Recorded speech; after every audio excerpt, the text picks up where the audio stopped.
An interesting video. Cameron, new YouTuber on the scene, says the problem with black YouTube. I like this title already. It's a great title, great video. Already. Haven't even seen it. Just know it's great. When it comes to black YouTube, I feel like there's two sides. Let's bring it back. Cameron. Rubbing my brick on my friend to see how she reacts. She touched it. What the fuck? There's a problem with YouTube, specifically black YouTube. Black YouTube sucks. When it comes to black YouTube, I feel like there's two sides. There's one side with these amazing content creators like Corey X Kenshin, Verleezy, AMP, RDC, and many others. And then you got this other side with these creators that don't care about their content at all. All they care about is the money that comes with YouTube. And I find it funny how didn't he add, hold on, who's in this? Verleezy, AMP, RDC, and many others. He added the prank YouTubers in this, which is, let's see, he added the prank YouTubers in that. And then you got this other side with these creators that don't care about their content at all. All they care about is the money that comes with YouTube. And all their videos are just based around sexual things. One side is like that homemade burger that takes hours to make. And the other side is like that $2 McDonald's burger. Don't know why it's taking you hours to make a homemade burger. I promise you I'm going to stop pausing this video because he's talking some serious. That tastes good for about 5 minutes. But the next day you feel like absolute... It's kind of like yin and yang, you know? And in today's video, I'm going to be talking about that other side of black YouTube, the terrible side. Now, when it comes to the black community and content creation, I feel like every single idea can't just be a normal idea, you know? There always has to be some sort of sexual spin to it. You can't just do a normal truth or dare. It has to be a freaky truth or dare. You can't just go on a... Now, I will say this, though. Of course, you know, I put things in the perspective of race all the time. I want you guys to know that there is a Caucasian version of this on the internet. But what I will say is, because we are on the black side of YouTube or on the black internet, yeah, this is a prevalent thing we've seen. Y'all know how I feel about the 20 versus ones, the smasher passes, the pop the balloons to rejects, the would you date me? Like they're getting insanely outrageous. They are getting insanely outrageous. Even to the point where a friend of the show, Marcus King, has made jokes about it, and I'm not gonna lie, his joke is mad accurate as to what be going on in these smasher passes. Honestly, the smasher pass is a way to sexualize and objectify people of the other gender. It's actually kind of disgusting.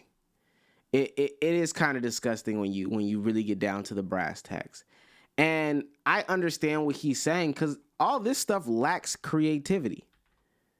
Like, all of this is just I'm lacking creativity in my content. I don't get it at all. Let me see if I can find Marcus's video. Oh, TikTok wants to act crazy right now. Hold on. Oh, TikTok is acting crazy online. Okay. Well, I'll find that video in a second. But I find it funny that everything has this sexualized spin. And honestly, it's working. And what's even nastier is, I want you guys to know that there is another step to this content, to this type of content that we're talking about. And I don't know if y'all know this, but even the OF stars are starting to dip their foot into this type of content to where they're doing 20v1 smasher passes. And the whole time it's just like this ultra sexualized version as to what we're talking about. And they're actually having sex in these videos. On a blind date, it has to be a freaky blind date. The other day, I literally seen a video titled, "I put my freaky ass parents on a blind date." We are getting to the point in content creation where we're putting our parents on blind dates and it has to be freaky. That is absolutely weird, if I'm being honest with you. Another trend that's pretty big in the black community are 20v1s. These videos hit the black community harder than crack in the 80s. I can't tell you how many black content creators I've seen milking the absolute life out of 20v1s. Now, if you don't know what a 20v1 is, well, it's basically like a speed dating show where 20 people speed date one person, and by the end of the show, that one person picks their favorite out of the 20 people. I'm pretty sure this video idea was like created by Jubilee, popularized by the Sidemen, and then the black community just took it by storm. Now, don't get me wrong, there are some genuinely funny 20v1s out there, but then you got channels out here they put who are that freaky posting twist on it. 20v1s every single week. Yeah. For example, No Love Mar. Now, if you don't know who No Love Mar is, well, he's a pretty big black YouTuber who has 1.44 million subscribers. But when you take a look at this man's channel, basically all of his videos are 20v1s. I wouldn't be surprised if this man changed his name to Cupid, the way he's helping out everyone find love. Totally I wouldn't be surprised too. if this man did a 20v1 with the whole entire United States for his next video. Honestly, at this point, this man should put me in a 20v1 to help me find some action. Like, come on. All right. And what's crazy is that this man is so obsessed with 20v1s that he literally jumped another YouTuber because they made a 20v1 with Krishan Rock and he wanted to do that idea first. I mean, there's literally entire videos of him and his crew just pulling up to their studio, them beating up the other guys, and them taking the camera and the... Oh, is that what happened in that 20v1 with Krishan Rock where the dude got pistol whipped? Oh my gosh. Yeah, we have got to get it together. I did not know that's what happened. And the thing is, I mean, you know, there's content for everybody. There truly is content for everybody. Everybody has their own lane. Everybody has their own space. So I'm not going to act like there's no room for No Love Mar, whatever the case may be. But I'll say this is as a whole though, like, Meta YouTube is taking over every situation. Meta YouTube is killing everybody. Oh, look. I want to show y'all this Marcus King video real quick. I'm going to go ahead and pass on you. You're too dark. Most definitely passing on you. You're too big, but you golden like a buttermilk biscuit. I'm going to go ahead and say smash until the room stinks. You hear me? And I know you want to smash me too because you can tell I got money. AMP Balenciaga collaboration. Money on for real. But let me get one of them 360s. I said, let me get one of them 360s. I'm not asking. I'm telling. There it is. You smell great. I'm going to go ahead and take you home and get some of that noggin. A little bit of that noodle if you catch my drift. I'm smashing you. I'm smashing you. I'm smashing you too, and I'm smashing. And again, I think every time we see one of these videos, all it is like a opportunity for somebody to go up, show out, show ass, do something that'll get them clicked and, you know, get more views and all that stuff like that. It's terrible content, but it's a part of Meta YouTube. Those are very trendy viral clips that can come from that, shorts, TikToks, or whatever the case may be. Apparently, it's what people want to see because, like he just showed with No Love Mar, like he gets a lot of views off of this. He gets a lot of people watching his stuff. He was doing other types of videos at one in today's video. No, stop.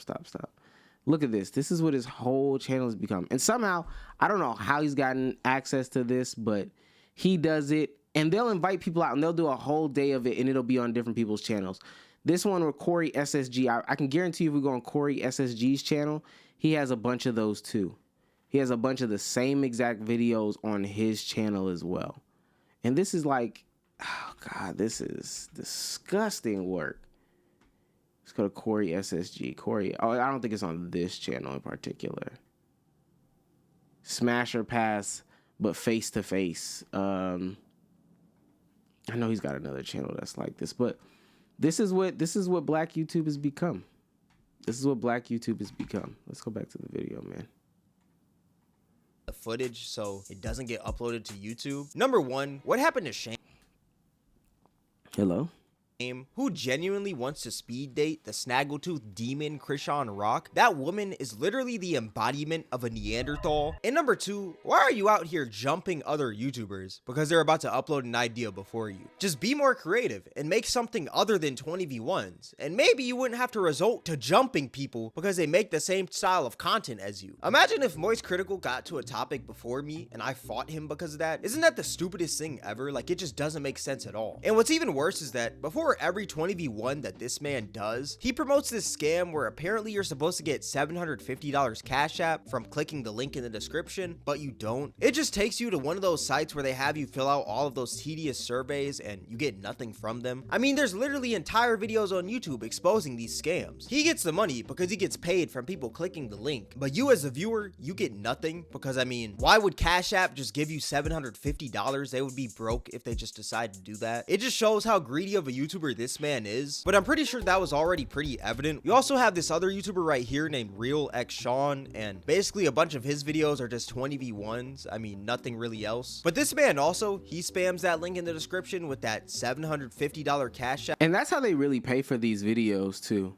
I don't think y'all know, like, all right, so let me break down the fourth wall just a little bit right here. I know that they probably have friends, and I know that they probably do random casting calls on, you know, just regular YouTube or regular social media pages, and they have a large social media presence or whatever the case may be. But what I want y'all to know is that they go to castings to fulfill these needs. Remember when I showed y'all this last time? They go to castings to fulfill these needs for these people. Hold on, I'm about to pull it back out. I'm about to pull it out on y'all. This is Molly World Casting. Shouts out to the one and only Molly. That's Molly right there. But they go and they get these things casted via this Atlanta casting call. Major YouTube video, Sunday, January 14th, 2 p.m. for 2 to 3 hours basketball game. 15 male actors. Male actor kids who can play basketball, 8 to 11. That probably ended up being, I don't know, a OTE Cam Wilder video or something like that. You know what I'm saying? That's what these videos end up being. That's her with Finesse 2 times doing a music video. Let's see another one. Let's try to get another one in there. I know that they delete them sometimes, so you can't go back and look at these. Casting call, TikTok, YouTube /video, LGBTQ. So what I'm saying is they get them casted through this. They pay these people like $100 an hour, $200 an hour, something like that. And then they also have to pay for the studio time. Oh, here it is. Here, this is it right here. Atlanta casting call. For a major YouTube channel looking for 7 females and 7 males who have big personalities. Blind dates based on bodies. That's it right there. Compensated $75 total. So we'll do the math on this. We'll do the math on this. And I wonder who this channel is for, but they don't say. 75. Wait. 7 plus 7 is 14 times 75. So they're paying $1,050 for the people right here, and then for the venue for the day, let's just say that they pay another $2,500 or something like that. Let's just say that they pay that right there. What's $2,500? So that's $3,550. Let's hope the video doesn't get yellow marked. They would have to get a couple 100,000 views right there in order for that to work. And they can, but where they really get their money is from people clicking that link and filling out that information box. But they know they can get that done because this video is going to go super viral nowadays. It's disgusting work. That you're never gonna get. And then you got another 20v1 YouTuber right here named Ryan with the Sauce, and he also spams that link in the description with that $750 cash app. And what's also crazy about these 20v1 YouTubers is that there's literally no originality with any of them. The only difference is the people in the 20v1s. The intros are all the same, the editing is all the same. Hell, even the freaking personalities of all these YouTubers are all the same. Even the freaking scam in the video, they're all doing the same $750 cash app scam. Even the scam in the video is the exact same. These dudes are literally made in a freaking laboratory, bro. Like, they're just printed every single freaking week. Every week, I see a new up-and-coming 20v1 YouTuber. What's also crazy is that these dudes will have young people in their 20v1s, which is very sad. And I don't even think y'all realize some of these people shoot the 20v1s on the same day at the same time. Some people don't know that. They shoot the same 20v1 with the same people at the same time. So what they'll do is they'll get together, they'll pool their money together, and they'll bring out 14 people, and they'll just rotate 20v1 ideas or blind date ideas at the same casting call. Guys that don't know, there's this rapper named LaTyler, and he's 17 years old. And the YouTuber No Love Mar, he made a video with LaTyler. He made a 20v1, and it's disgusting, if I'm being honest with you. Yeah. How you feel about sex on the first night? I don't think it's bad. Like, if both of y'all vibing with each other, you peep the vibe. He's a minor. These are We adults. grown. That's nasty work. There's a bunch of grown women in there asking a 17-year-old if he's husband material, which that's completely wild to me. I mean, the man's not even college material. He's not even past high school. What do you mean, is he husband material? That's just odd. And you can't say 17 is close to 18, but at the end of the day, if you sleep with a 17-year-old, that is illegal. But what's even crazier is that there's 20v1s with Lil RT, and for y'all that don't know, Lil RT is a 9-year-old rapper, but he's not like the main character in these 20v1s. He's like that little assist character that you have in freaking Mortal Kombat when you spam L1. I mean, as you can see right here, there's literally a video called I Found Love from the help of Lil RT. Why do you need a 9-year-old to help you find love? You also got the YouTuber King Sid, who's also It's been for the doing clicks, many it's for the videos with comedy, Lil RT, man. and Yeah. he's not doing them in like the right way. He's just we'll talk about how they promoting use this kid's minors bad too. behavior. I mean, he literally did a video named Lil RT swipes 20 guys for his mom. And in the whole video, this man is literally just cursing and everything right in front of his mom, which is pretty crazy. If I would have cursed in front of my mom, I wouldn't be here making this video today, if I'm being real with you. But yeah, I just find it odd how these guys literally have videos and the whole idea of the video is to sexualize a young person. I mean, that's just pretty crazy. We'll talk about the life of like a young influencer in a minute too. Another style of content that's pretty big in the black community is face-to-face smasher passes, which these videos are also pretty unbearable to watch. If you don't know what this is, well, it's basically a bunch of grown adults getting lined up, and one by one, they basically go through these lines and say smash or pass to the person they're standing right in front of. It's pretty sad when you really think about it. If I had to sit here and watch this for 30 minutes, I'm not gonna lie, I probably wouldn't even make it through. I would lose freaking all my brain cells by the 5th minute of this video. But yeah, that's another style of content with black YouTube that's pretty stupid in my opinion. I mean, imagine giving birth to a child just for them to participate in a face-to-face smash or pass. And like I said earlier, a lot of black YouTube, their content just revolves around just extremely horny content. Public interviews. I mean, you know, the whole gay son or thought daughter thing. Find your match, which is just basically they get a room full of people and they just try to find their matches and stuff. Overall, my problem with black YouTube is that number one, it's just unoriginal. Everybody's just copying off each other and expecting to become the biggest black YouTuber of all time with zero originality, which is absolutely crazy. And number two, all these videos are just based around these sexual concepts for kids to click on them. And then once these kids click on them, they're just going to freaking promote these little scams and stuff like the $750 Cash App scam just so they can get paid. Overall, black YouTube is just down atrocious right now. And it's honestly sad to see, bro. But yeah. Let me say this too. I think ultimately though, to me, it's not sustainable. It's not sustainable. It consists of you catching the wave, catching the meta, you know, following this hype train and continuing to transform your content to top itself over and over and over and over again. And that's what I don't think people like really understand. At the end of the day, like, and he's been around for a long time, and I no disrespect to him specifically when I say this, because there are a bunch of people who fall in line with this, but like, I'm on No Love Mar's channel. Who cares about No Love Mar? Who cares about him? If I'm watching these videos right here, you're the host, sure, but who cares about you? Now, like I said, he's been doing these for a little while. He's not new to this. But you're not building an audience with this. You're just creating, in today's video, man, you're just creating shock value content only to chase the next wave and the next wave and the next wave. Now, hey, what you do with that is on you. Take it, flip it, make some other channels. The name of the game is survival when it comes to this content creation. When it comes to this content creation stuff anyway. So as long as you're surviving, I guess nobody can say anything bad truly to you. I just do think that it's going to be it's a nasty look going into the future, knowing that you have to continuously one-up yourself over and over and over and over and over again with this type of sexualized content. You have to continue to put yourself in like ways that are just disgusting. Let me see this Punga one. Punga 20 versus 1. Whose channel was this on? This was on Real X Sean. I'm sorry. Shaq with 2 Qs did Tylil, and Real X Sean did Punga. I'm telling y'all, they do this in the same place. This is Real X Sean doing it, and this is Shaq. This is Shaq.